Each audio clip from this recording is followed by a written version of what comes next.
Hello 11 class. तो कैसे हो आप सब? आई होप आप सब अच्छे होंगे और मस्त होंगे। स्वागत है आप सभी का हमारी इस प्रारंभ सीरीज के अंदर, जहां पर तीनों सब्जेक्ट्स अकाउंट्स, इकोनॉमिक्स और बिजनेस कंप्लीट करवाए जाएंगे सिर्फ और सिर्फ 150 डेज में। बेटा आज की इस क्लास के अंदर जो कि हमारी माइक्रो इकोनॉमिक्स का सेकंड चैप्टर है, जिसका नाम है कंज्यूमर इक्विलिब्रियम। अब यहां पर सर कंज्यूमर वर्ड तो सुना है, बट इक्विलिब्रियम पहली बार सुन रहे हैं।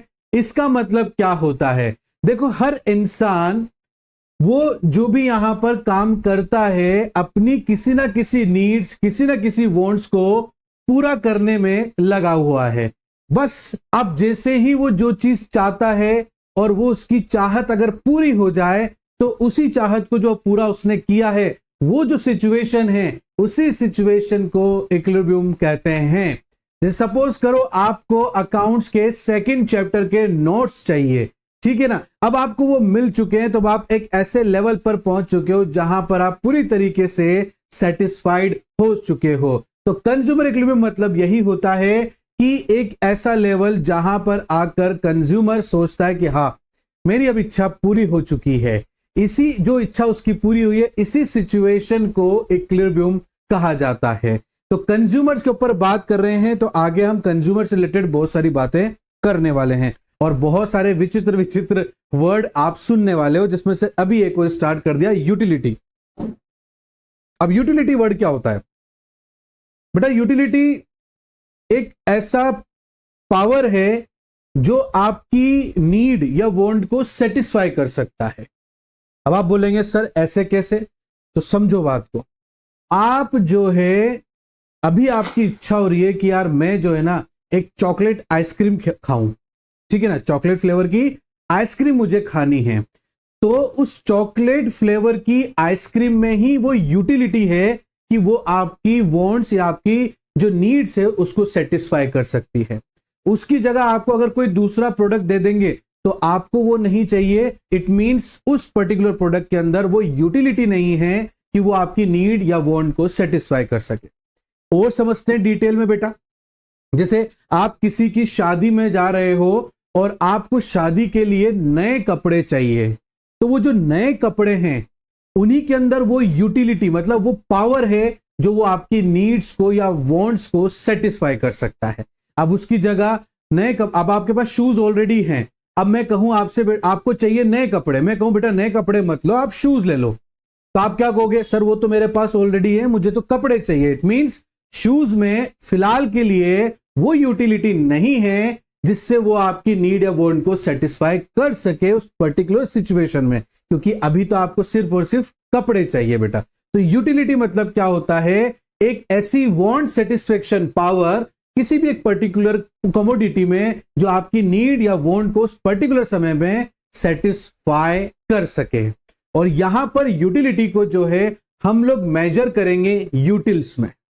अब यूटिल्स क्या होता है इसको भी हम आगे समझते हैं बेटा, बट यूटिलिटी को हमने अच्छे से समझने के लिए दो पार्ट्स में और डिवाइड कर दिया बेटा। किसमें डिवाइड कर दिया? हमने दो पार्ट्स में डिवाइड कर दिया। एक होता है कार्डिनल यूटिलिटी अप्रोच, ठीक है ना, एक होता है ordinal utility approach. Cardinal utility approach कहता है कि हम किसी भी इंसान की सेटिस्फेक्शन को नंबर्स में मेजर कर सकते हैं। इज दैट क्लियर बेटा? और वहीं हमसे ऑर्डिनल यूटिलिटी कहता है कि नंबर में मेजर नहीं होगी, ये सिर्फ एक रैंक्स में ही मेजर हो सकती है। तो आओ इन दोनों को अच्छे से समझते हैं। आई होप अभी तक आपको यहां तक पूरी बातें मेरी समझ में आई होगी बेटा। कार्डिनल यूटिलिटी अप्रोच जो कि हमारे एल्फ्रेड मार्शल ने ये थ्योरी दिया है, और उन्होंने कहा है कि जो भी यूटिलिटी होती है, जो भी वांट सेटिस्फेक्शन पावर होती है, उसे हम जो है नंबर में सेटिस्फाइड कर सकते हैं। यहां पर एक टेबल है, फिर भी मैं आपको समझाता हूं कि आप जो है यहां पर आइसक्रीम परचेस कर रहे हो बेटा। क्या परचेस कर रहे हो? आइसक्रीम परचेस कर रहे हो। अब आइसक्रीम परचेस करने के पीछे रीजन क्या है? आपको अभी सबसे ज्यादा अगर कोई चीज खाने की इच्छा हो रही है तो वो है आइसक्रीम, ठीक है ना। इसमें दो पार्ट्स में समझेंगे। ये होता है टोटल यूटिलिटी और ये होता है मार्जिनल यूटिलिटी। इसको शॉर्ट फॉर्म में टोटल यूटिलिटी को टीयू और इसको एमयू बोलते हैं, ठीक है ना। अब इसको मैं अगर आपको और अच्छे तरीके से समझाऊं तो आप ऐसे समझो बेटा इसको कि टोटल यूटिलिटी का मतलब ये है आपकी इच्छा, ठीक है ना। ये क्या है, आपकी एक इच्छा है। और मार्जिनल यूटिलिटी आपकी एक जो है एक तरह से उस प्रोडक्ट को खाने की जरूरत इसलिए भी क्योंकि आपको भूख लग रही है, तो ये आपकी विश हो गई, ठीक है ना। और ये आपकी भूख हो गई उसको खाने की। आप किस लिए खा रहे हो, अपनी भूख को शांत करने के लिए खा रहे हो। इज दैट क्लियर बेटा। तो आपने पहली आइसक्रीम खाई, सपोज करो आपने फर्स्ट आइसक्रीम खाई और उस आइसक्रीम ने आपको जो है 6%, अब यहां पर मैं परसेंट सिर्फ समझाने के लिए बोल रहा हूं, बट आपको यहां पर क्योंकि यूटिलिटी के ऊपर बात कर रहे हैं ना, तो जैसे 6% होता है, 6 सेंटीमीटर होता है, तो ये मेजरमेंट करने के काम आते हैं ना, ठीक है ना। उसी तरीके से अगर वांट सेटिस्फेक्शन को, पावर को मेजर करना है तो यूटिलिटी के अंदर उसको यूटिल्स में हम लोग जो है मेजर करते हैं। तो बट मैं आपको समझाने के लिए यहां पर यूटिल वर्ड्स यूज नहीं करूंगा, परसेंटेज करूंगा ताकि आपको ज्यादा अच्छे से क्लियर हो, ठीक है ना। तो आपने एक आइसक्रीम खाई, उसने आपको 6% का एक सेटिस्फेक्शन दिया आपको। आपने बहुत तलब लग रही थी आपको आइसक्रीम खाने की, आपने पहला जो स्कूप खाया आपको संतुष्टि मिली, ठीक है ना। उसने उस एक स्कूप ने आपको जो है बेटा 6% सेटिस्फाई किया, बट उसको खाते ही आपको और खाने की इच्छा हो रही है, यार मैं और खाऊंगा। तो आपने दूसरी आइसक्रीम खाई बेटा, ठीक है ना। उस आइसक्रीम ने आपको कितना जो है सेटिस्फाई किया, उसने 10% आपको और सेटिस्फाई किया, ठीक है ना। एक आइसक्रीम खाई, थोड़ा सेटिस्फेक्शन हुआ, बट अभी आपको और खाने की इच्छा हो रही है, तो आपने एक और खा ली, उसने आपको 10% तक और संतुष्ट करा, सेटिस्फाई करा। फिर आपकी इच्छा खत्म नहीं हुई, आपने कहा और खाऊंगा, मेरे तो और भी इच्छा कर रही है, तो आपने तीसरी आइसक्रीम खाई बेटा। तीसरी आइसक्रीम खाई तो उसने आपकी जो सेटिस्फेक्शन पावर उसको और भी ज्यादा सेटिस्फाई किया, 12% कर लिया, ठीक है ना। अभी तक आप 3 आइसक्रीम खा चुके हो, जैसे एक आइसक्रीम खाते हो दूसरी खाने की और ज्यादा इच्छा करती है, तो और ज्यादा इच्छा कर रही मतलब पहली आइसक्रीम खाई, इच्छा करी भाई, मेरी पहले आइसक्रीम खाई, मेरी इच्छा कर रही थी, मैंने एक आइसक्रीम खाई तो मेरे को 6% संतुष्टि हुई, खाते ही मुझे आइसक्रीम बहुत अच्छी लगी, तो मैंने कहा और खाता हूं यार, तो और खाई तो उसने मेरे को और सेटिस्फाई दिया। फिर मैंने एक और खाई, नहीं यार और खानी, मजा आ रहा है और खाऊंगा मैं, बहुत टेस्टी है, तो और मेरी सेटिस्फेक्शन उसने बढ़ा दिया बेटा। अब इसके बाद जैसे जैसे मैं और बढ़ाऊंगा, मान लो मैंने कहा नहीं यार एक और खा लेते हैं यार, तो जैसे मैंने खाया तो उसने मुझे बराबर ही सेटिस्फेक्शन दिया। अब मुझे मेरे अंदर ज्यादा इच्छा नहीं है उसको खाने की, है मजा आ रहा है मैं वो खाने में, बट जैसे पहले इससे ऊपर के पहले मैं एक्साइटमेंट के साथ खा रहा था ना, तो वो मेरा थोड़ा कम हो गया। तो टोटल यूटिलिटी क्या होता है, जैसे जैसे आप अपनी यूनिट बढ़ाते रहते हो, टोटल यूटिलिटी भी बढ़ता रहता है, क्योंकि उससे उसके साथ जैसे जैसे आप अपना प्रोडक्ट बढ़ाओगे ना, तो आपकी यूटिलिटी मतलब आपकी इच्छा और बढ़ती रहेगी, और यूज करने की इच्छा करेगी, और यूज करने की इच्छा करेगी। ये ऐसे बेटा जैसे आप नई नई बाइक लेकर आए हो, आज आपने 1 घंटा चलाई, फिर आप कल इच्छा करोगे और कल यार 2 घंटे चलाएंगे, बहुत मजा आया बाइक चलाने में, आप अगले दिन गए 2 घंटे और चलाई आपने, फिर आपने कहा यार और मजा आया यार, तो अब कल चलेंगे ना, कल 3 घंटे राइडिंग करेंगे, तो आप तीसरे दिन 3 घंटे राइडिंग करने गए, फिर आपने कहा मजा आ रहा है यार, ये तो पावर बाइक है। फिर अपन ने क्या करा, अगले दिन वापस से गए, फिर आपने 12 घंटे तक मतलब 6-7 घंटे तक गाड़ी चलाई, 12 घंटे तो ज्यादा हो जाएगा, ठीक है ना, 6-7 घंटे तक गाड़ी चलाई। अब क्या हो रहा है, अब आपने कहा मैं तो रोज ही तो चलाता हूं यार, बट एक्साइटमेंट वही है, तो अगले दिन गए तो भी आप 6-7 घंटे चलाकर आ गए। अब उसके बाद क्या होगा, ये जहां पर आपका दोनों टोटल यूटिलिटी चेंज नहीं होगा, अब इसके बाद क्या होगा, आप ज्यादा इस्तेमाल करोगे ना, अब इतनी इच्छा नहीं। अब इसके बाद आप आइसक्रीम खा रहे हो 5, अब किसी ने बोला यार इतनी तो खाई ली, एक और खा ले, उसने कहा यार नहीं यार अब इतनी इच्छा नहीं है, चल फिर भी तू ले आया तो खा लेते हैं, तो अब आपकी इच्छा नहीं है, फिर भी आपने खा लिया, ठीक है ना। तो अब उतनी एक्साइटमेंट नहीं थी खाने की, अब बहुत कम हो गई। तो देखो इसका 12 का 10 पर आ गए बेटा। फिर आपसे किसी ने जबरदस्ती करी, ले यार एक और खा ले, अब आने यार नहीं खाऊं यार, ले ले ले खा ले यार एक और खा ले, क्या दिक्कत है। फिर आपने खाया, तो आपने उतने एक्साइटमेंट के साथ में नहीं खाया बेटा, आपने उतने एक्साइटमेंट के साथ में नहीं खाया, बट खा लिया। बट यहां से लेकर यहां तक जो एक्साइटमेंट था, हर प्रोडक्ट पर आपका एक्साइटमेंट बढ़ा है, घटा नहीं है, और बढ़ गया, फिर और बढ़ गया, फिर एक लेवल ऐसा है कि हाँ भाई अब ठीक है, हो गए संतुष्ट, बट एक और आ गई तो चलो और खा लेते हैं, बट उसने उतना संतुष्ट नहीं किया, तो आप डिक्रीज होते चले गए। तो ये अपनी इच्छा होती है बेटा। कोई भी नई चीज लेते हैं उसको फर्स्ट डे उसको यूज करते हैं तो अगले दिन उससे ज्यादा इच्छा करती है उसको यूज करने की, फिर अगले दिन और इच्छा करती है उसको ज्यादा यूज करने की, फिर उसके बाद हम यूज टू हो जाते हैं तो हमारा इतना सेटिस्फेक्शन लेवल बराबर ही रहता है पुराने से, फिर हम उसको बार बार चलाते हैं तो हमारी इच्छा लेवल डिक्रीज होना स्टार्ट हो जाती है। तो टोटल यूटिलिटी क्या होता है, पहले स्टेज में इंक्रीज होता है, फिर कांस्टेंट होता है, फिर डिक्रीज होता है। इज दैट क्लियर बेटा? आई बात समझ में? But never be a negative, ध्यान रखना इस बात को। अब आते हैं मार्जिनल यूटिलिटी, इसको हमने भूख माना था। अब देखो बेटा, आपने पहला जो है आइसक्रीम खाया, उसने क्या किया, आपका जो है इसके ऊपर कोई वैल्यू नहीं बेटा, तो 6 माइनस 0 मानेंगे तो इक्वल टू 6 ही आएगा बेटा। Is that clear? इसका फॉर्मूला होता है ये टोटल यूटिलिटी का डिफरेंस निकालना। मार्जिनल का मतलब होता है डिफरेंस निकालना। इज दैट क्लियर बेटा? 6 के ऊपर कोई नहीं है तो मैंने 0 मान लिया और ये अपना 6 आ चुका है। इज दैट क्लियर बेटा? और ये ना डे फर्स्ट से गिरेगा बेटा।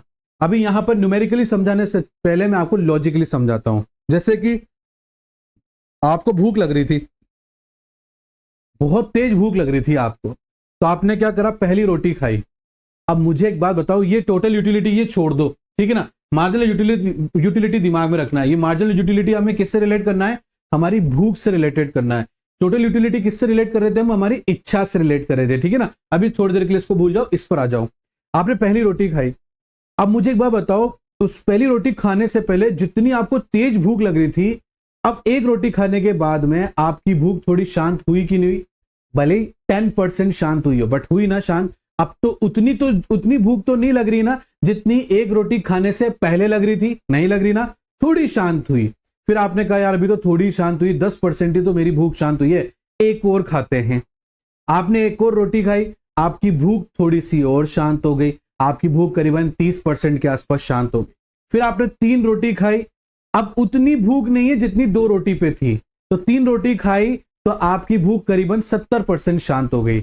अब आपको उतनी भूख नहीं है जितनी आपको 2 पे थी, 2 रोटी पर थी। अब आपने कहा 70% भी पेट में जगह है, थोड़ी भूख और लग रही, चलो एक रोटी और खा लेते हैं। आपने जैसे ही चौथी रोटी खाई बेटा, आपकी भूख 100% मिट गई। अब जितनी भूख तीसरी रोटी खाने पर लग रही थी ना, अब चौथी रोटी खाने के बाद तो बिल्कुल ही आपको भूख ही नहीं लग रही है। अब वो ऐसा लेवल आ गया जहां आप कह रहे हो बस अब खा लिया, अब इससे ज्यादा नहीं खाऊंगा मैं। फिर भी किसी ने आपके मुंह में जबरदस्ती खिला दिया, तो अब उसके बाद नेगेटिव पॉइंट चालू हो जाएंगे। ज्यादा खाओगे तो आपको पता है फिर वॉमिटिंग होना स्टार्ट हो जाएगा, पेट दर्द होना स्टार्ट हो जाएगा, etcetera and etcetera. Is that clear? तो मार्जिनल यूटिलिटी स्टार्टिंग से ही गिरता है। तो देखो ये 6 है बेटा, फिर अपन क्या करेंगे, 10 माइनस 6 तो ये 4 हो गया बेटा, फिर 12 माइनस 10 मतलब ये 2 हो गया, फिर 12 माइनस 12 इक्वल टू 0 हो गया, फिर यहाँ पर 10 माइनस 12 मतलब माइनस का 2, फिर 6 माइनस 12 या माइनस 6 आ गया बेटा। Is that clear? अब देखो बेटा यहां पर ही दोनों बराबर हो रहे हैं, यहां पर इच्छा क्या हो रही है आपकी, बराबर हो गई। बस अब आपकी वैसे इतनी ज्यादा इच्छा नहीं है। और यहां पर भी देखो बेटा 0 हो गया। तो ये जो 0 पॉइंट है बेटा, ये आपका इक्विलिब्रियम पॉइंट है। ये ऐसा पॉइंट है जहां पर आप किसी भी प्रोडक्ट से 100% सेटिस्फाइड हो चुके हो, अब उसके और क्वांटिटी आपको नीड नहीं है। इज दैट क्लियर बेटा? तो अगर आपसे कोई पूछे कि टोटल यूटिलिटी स्टार्टिंग में क्या होता है, तो आपको बोलना है स्टार्टिंग में वो इंक्रीज होता है, कांस्टेंट होता है फिर, और लास्ट में वो डिक्रीज हो जाता है। बट वही मार्जिनल यूटिलिटी स्टार्टिंग पॉइंट से ही डिक्रीज होता है। अगर ये डिक्रीज नहीं होगा ना तो आप रोटी खाए जाओगे, भूख खत्म ही नहीं होगी। इसलिए ये डे फर्स्ट से या फर्स्ट रोटी से ही डिक्रीज होना स्टार्ट हो जाती है, ताकि एक ऐसा लेवल आ जाए प्रोडक्ट का जहां पर कंज्यूमर पूरी तरीके से सेटिस्फाइड हो जाए बेटा। Is that clear? अगर मैं इसका डायग्राम भी आपको दिखाऊं बेटा, तो ऐसे बनेगा इसका डायग्राम। देखो ये आपका एक्स एक्सिस है, इसको 0 मान लिया, ये वाई एक्सिस है बेटा। ये आपका टोटल यूटिलिटी जो यहाँ 6 से चालू हो रहा है, ये ऐसे बढ़ेगा, फिर एक पीक पॉइंट पर आएगा और वहां से फिर गिरना स्टार्ट हो जाएगा बेटा। और मार्जिनल पॉइंट भी देखो दोनों सेम पॉइंट से स्टार्ट हो रहे हैं, तो यहां से मार्जिनल यूटिलिटी भी आपका ऐसे स्टार्टिंग से डिक्रीज में जाता रहेगा बेटा। ये स्टार्टिंग में कहां से जाता रहेगा, ये डिक्रीज स्टार्टिंग से ही ये डिक्रीज होता रहेगा बेटा। Is that clear? आ रही है बात समझ में? अब देखो बेटा इस पॉइंट पर ये तो आपका मार्जिनल यूटिलिटी है, ये आपका टोटल यूटिलिटी है। मार्जिनल यूटिलिटी इस पॉइंट पर 0 हो गया, तो देखना यहां पर ये जैसे ही मार्जिनल यूटिलिटी 0 होगा, आप देखना टोटल यूटिलिटी क्या हो जाएगा, मैक्सिमम पॉइंट पर पहुंच जाएगा। और मैक्सिमम पॉइंट के पहुंचने के बाद जैसे ही जीरो से नेगेटिव होना स्टार्ट होएगा मार्जिनल यूटिलिटी, आपका टोटल यूटिलिटी डिक्रीज होना स्टार्ट हो जाएगा। That is the diagram of consumer equilibrium. Is that clear बेटा? ये हमारा कार्डिनल का डायग्राम था जहां पर हमने टोटल यूटिलिटी और मार्जिनल यूटिलिटी को समझा है। इज दैट क्लियर बेटा? यहां तक अगर किसी बच्चे को डाउट है तो कमेंट बॉक्स में पूछ सकता है, नहीं तो स्क्रीन पर नंबर चल रहे हैं हम लोगों के, वहां पर भी वो व्हाट्सएप पे ज्वाइन करके अपने डाउट पूछ सकता है बेटा।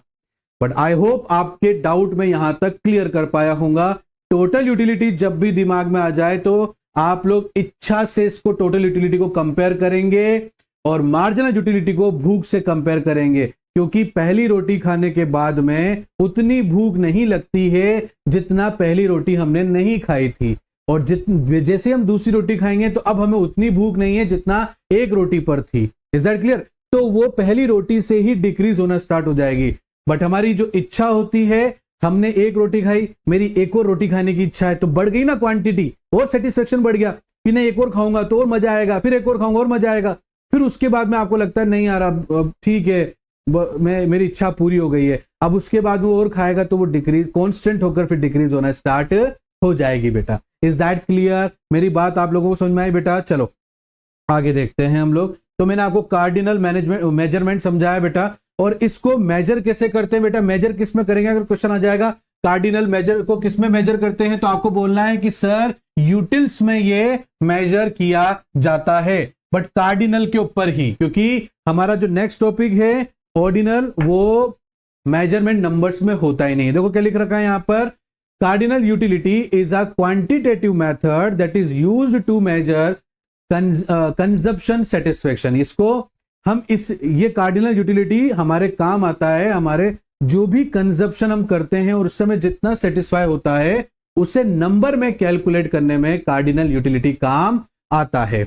A commodity is the change in the total utility which result from an unit increase in consumption.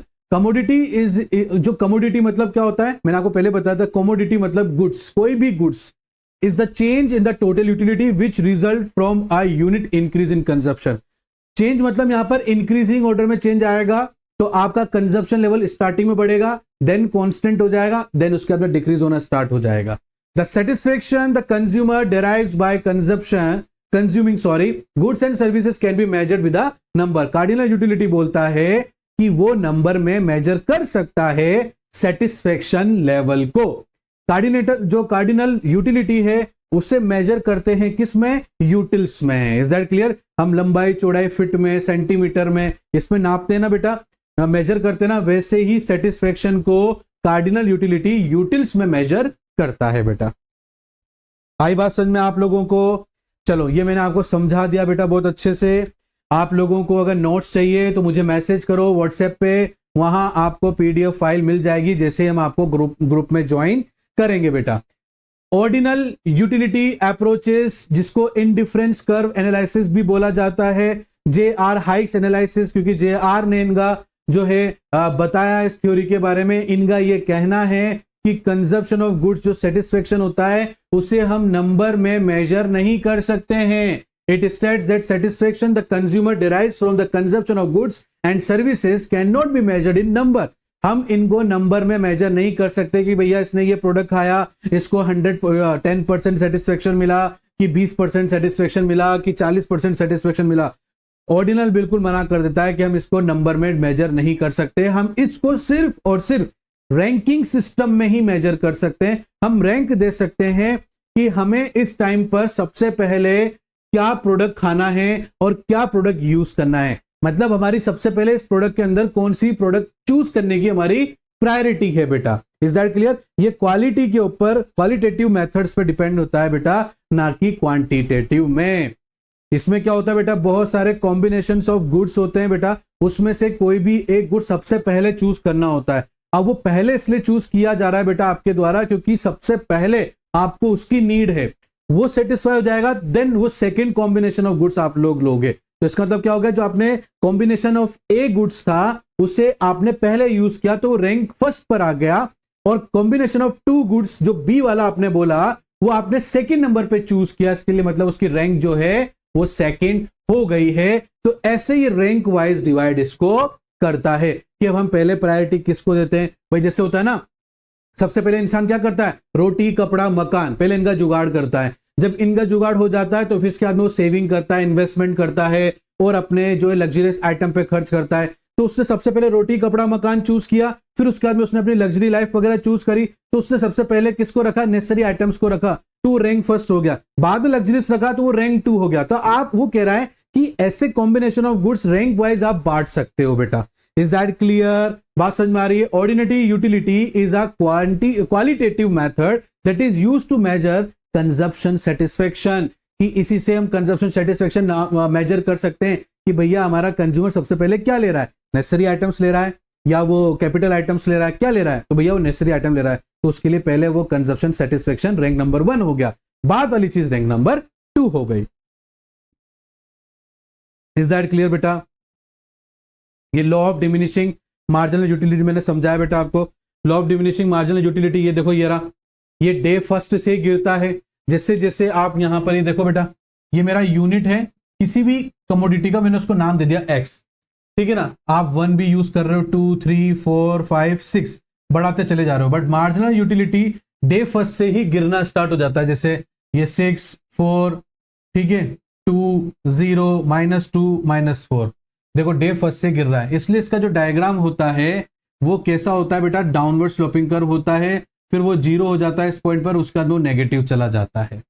अब ये ऐसा नहीं हो ना बेटा, ये ऐसा नहीं हो तो कभी भी किसी की भूख शांत नहीं हो, रोटी खाता ही रहेगा खाता ही रहेगा खाता ही रहेगा। इसलिए मार्जिनल यूटिलिटी का डिक्रीज होना बहुत जरूरी होता है। देखो लिख भी रखा है यहाँ पर, the law of diminishing marginal utility states that as the amount of goods consumed increase, जैसे जैसे आप गुड्स की जो क्वांटिटी है कंज्यूम करने की बढ़ाते चले जाओगे, मार्जिनल यूटिलिटी जो है धीरे धीरे डिक्रीज होना, डिमिनिशिंग मतलब होता है डिक्रीज होना स्टार्ट हो जाएगा। उसके लिए एक एग्जांपल लिया है कि सपोज करो एक कंज्यूमर है जिसको बड़ी भूख लग रही है, उसने केला खाना स्टार्ट किया, तो पहला जो उसने बनाना खाया बेटा, उसने उसको 8 यूटिल्स तक, अब बेटा परसेंटेज नहीं बोलूंगा क्योंकि मैं समझ चुका हूं कि आपको समझ में आ गया है कि हम जो सेटिस्फेक्शन है उसे यूटिल्स में मेजर करते हैं। तो एक फर्स्ट बनाना ने आपको 8 यूटिल्स का सेटिस्फेक्शन दिया, बट जैसे जैसे आप सेकंड आपने बनाना खाया तो उसने आपको 6 यूटिल्स का सेटिस्फेक्शन दिया, फिर आपने थर्ड खाया तो उसने 2 यूटिल्स का, अब फोर्थ जैसे खाया, अब आपकी भूख खत्म हो गई है, आपको जितनी भूख लग रही थी आपने उतना खा लिया, अब आपके पेट में बिल्कुल जगह नहीं है, भूख आपकी शांत हो गई है। तो 4 बनाना जैसे आपने खाया वो आपका जो मार्जिनल यूटिलिटी है वो 0 हो गया। इसके 0 होने का मतलब यह है कि कंज्यूमर को अब उस प्रोडक्ट की बिल्कुल भी जरूरत नहीं है। अब अगर उसको यूज करेगा तो नेगेटिव में चला जाएगा, मतलब उसका यूज ही नहीं पड़ा हुआ है, ऐसे वेस्ट हो रहा है। Is that clear? बात समझ में आ गई बेटा आप लोगों को? अब भाई ज्यादा बनाना खिला दोगे पेट दर्द होने लग जाएगा, ठीक है ना, वॉशरूम ज्यादा यूज करना पड़ जाएगा, वॉमिटिंग हो जाएगी, तो ये सब नेगेटिव पॉइंट्स हो गए बेटा। यहां पर जितना उसने बनाना 4 बनाना खाया, अब यहां पर वो सेटिस्फाई हो गया, अब उसको भूख नहीं है, जबरदस्ती खिलाए जाओगे तो फिर वॉमिटिंग करेगा, पेट दर्द, वॉशरूम ज्यादा यूज करेगा, एक्सेट्रा एंड एक्सेट्रा, ठीक है। तो ये लॉ ऑफ डिमिनिशिंग है, मैंने भी आपको ये समझाया, ये इसका डायग्राम है बेटा, आपको सब चीज मिल जाएगी, आप सिर्फ हमें मैसेज करना, बाकी सब चीज हम प्रोवाइड आपको करवा देंगे बेटा। ये कंज्यूमर इक्विलिब्रियम है। हाँ, कंज्यूमर इक्विलिब्रियम मतलब क्या हो गया, एक ऐसा लेवल कंज्यूमर का जहां वो जो पैसा देता है किसी कमोडिटी को परचेस करने के लिए, उस लेवल पर उस कमोडिटी को लेकर वो 100% सेटिस्फाइड है। Is that clear? तो कंज्यूमर इक्विलिब्रियम का मतलब क्या होता है, कंज्यूमर का एक ऐसा लेवल जहां पर वो सेटिस्फाइड हो चुका है 100% उस पर्टिकुलर प्रोडक्ट से। देखो हमारे पास में जो इनकम होती है वो लिमिटेड होती है, तो हम उस लिमिटेड इनकम को इस तरीके से हमारे गुड्स और सर्विसेज पे खर्च करना चाहते हैं जिससे हमें उन गुड्स और सर्विसेज से 100% सेटिस्फेक्शन मिले। कहीं मन में यह विचार ना आए यार यहां पर तो मैंने पैसे बेकार में खर्च कर दिए। अगर ऐसी भावना आ रही है तो वो कंज्यूमर जो है इक्विलिब्रियम सिचुएशन में नहीं है।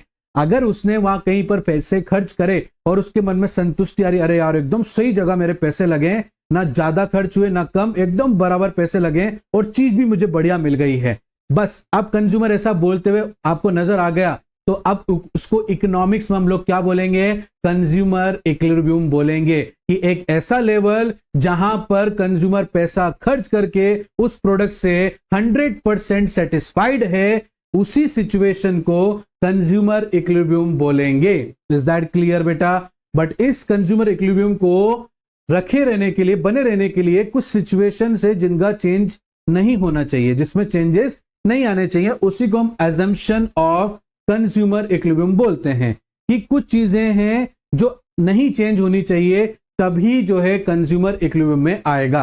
पहला है कि कंज्यूमर एक रैशनल होना चाहिए, एक समझदार व्यक्ति होना चाहिए, जिसे अपने पैसे सही तरीके से खर्च करना आना चाहिए प्रोडक्ट के ऊपर, ताकि उसे अपने प्रोडक्ट से मैक्सिमम सेटिस्फेक्शन मिल सके। इस दैट किसी बच्चे के हाथ में अगर आप पैसे दे दोगे तो वो रैशनल नहीं कहलाएगा, वो जगह जगह खर्च करता फिरेगा। तो ऐसा नहीं होना चाहिए। खर्च करने वाला समझदार होना चाहिए और उसकी कोशिश होनी चाहिए कि वो उसी जगह पे पैसे खर्च करे जो प्रोडक्ट या सर्विस उसे पूरी तरीके से सेटिस्फाइड कर सके बेटा। दूसरा है cardinal measurement of utils is possible. हमेशा कंज्यूमर इक्विलिब्रियम जो है बेटा वो मेजर किया जा सके यूटिल्स के थ्रू। कार्डिनल जो मैंने बताया ना, कार्डिनल में क्या होता है, यूटिल से मेजर किया जाता है सेटिस्फेक्शन को, तो वो मेजर होना चाहिए बेटा। Utilities measure in terms of money, और यूटिलिटी को आप मेजर कर सको पैसों से। जैसे मुझे जो है ये मार्कर चाहिए बेटा, तो इस मार्कर के लिए मुझे सामने वाले को पैसे देने चाहिए, बट इसका कोई मोल तो होना चाहिए। वो मेरे से कह रहा है कि भाई 25 रुपए में मैं आपको एक मार्कर दूंगा, तो यहां पर उसने क्या करा, जो ये यूटिलिटी है, ये यूटिलिटी क्यों है, क्योंकि अभी मुझे मार्कर चाहिए और मार्कर के अंदर ही वो यूटिलिटी है जो वो मेरी नीड या वांट को सेटिस्फाई कर सकता है। और इसको खरीदने के लिए इसका मेजरमेंट पैसों में होना बहुत जरूरी है। मुझे पता होना चाहिए एक मार्कर कितने रुपए में मुझे दुकानदार देगा। इज दैट क्लियर बेटा? चौथा है law of diminishing marginal utility operate होना चाहिए। बिल्कुल सही बात है, नहीं तो वो कंजप्शन ही करता रह जाएगा। यूटिलिटी अगर डिक्रीजिंग ऑर्डर में नहीं रहेगा, मार्जिनल यूटिलिटी अगर डिक्रीजिंग ऑर्डर में नहीं रहेगा बेटा, तो कंज्यूमर तो कंज्यूम करता ही रह जाएगा गुड्स का या सर्विसेज का, तो उसका तो कोई अंत ही नहीं है। तो कंज्यूमर को अगर इक्विलिब्रियम में लाना है तो law of diminishing marginal utility होना जरूरी है। Is that clear? फिफ्थ देखो बेटा, कंज्यूमर्स की जो इनकम है, अगर आपको कंज्यूमर इक्विलिब्रियम को अच्छे से ऑपरेट करना है तो कंज्यूमर की इनकम गिवन होनी चाहिए और वो इनकम कांस्टेंट रहनी चाहिए, बार बार में चेंज नहीं होनी चाहिए कि इस महीने 40,000, अगले महीने 50,000, उसके अगले महीने 1,00,000, फिर उसके बाद में 80,000। ऐसे नहीं होना चाहिए। एक पर्टिकुलर टाइम पीरियड तक उसकी जो इनकम है वो कांस्टेंट रहनी चाहिए, चेंज नहीं होनी चाहिए, और पता होनी चाहिए कंज्यूमर को कि उसकी इनकम क्या है। इज दैट क्लियर बेटा? लास्ट है बेटा, price of commodity are given and remain constant. और यहां पर जो गुड्स हम खरीदना चाह रहे हैं उसकी भी प्राइस गिवन होनी चाहिए, और साथ ही साथ में उसकी प्राइस के अंदर भी चेंजेस नहीं आने चाहिए। अगर ये 6 सिचुएशन पूरी हो जाए तो कंज्यूमर इक्विलिब्रियम में आ जाएगा बच्चों। Is that clear? I hope आपको यहां तक बहुत सारी बातें कंज्यूमर इक्विलिब्रियम के चैप्टर में क्लियर हुआ होगा बेटा। ये चैप्टर नेक्स्ट क्लास में भी कंटिन्यू रहेगा बेटा, क्योंकि कुछ और चीजें हैं जो आपको समझाना बाकी है। तो बाकी उसके बाद में इसके कुछ क्वेश्चंस और कुछ न्यूमेरिकल्स में लेकर आऊंगा, तो बने रहिएगा हमारे साथ इस पूरे प्रारंभ सीरीज के 150 डेज तक। और आशा करता हूं कि आप सभी को आज की इस क्लास के अंदर ये सारे के सारे कॉन्सेप्ट बहुत अच्छे से समझ में आए होंगे। अगर फिर भी कोई डाउट रहता है बेटा तो कमेंट बॉक्स में आप लोग हमसे पूछ सकते हो, और साथ ही साथ में अगर आपको हमारी क्लास अच्छी लगती है तो बेटा प्लीज कमेंट बॉक्स में जरूर बताया करो हमें। और लास्ट क्या बात है कि अगर आज की क्लास आपको अच्छी लगी है तो प्लीज लाइक जरूर करना है, अपने बाकी सभी दोस्तों के साथ शेयर करना है, सब्सक्राइब करना और बेल आइकन का प्रेस करना बिल्कुल नहीं भूलना है। तो मिलता हूं नेक्स्ट क्लास में, तब तक के लिए thank you and bye bye बच्चों।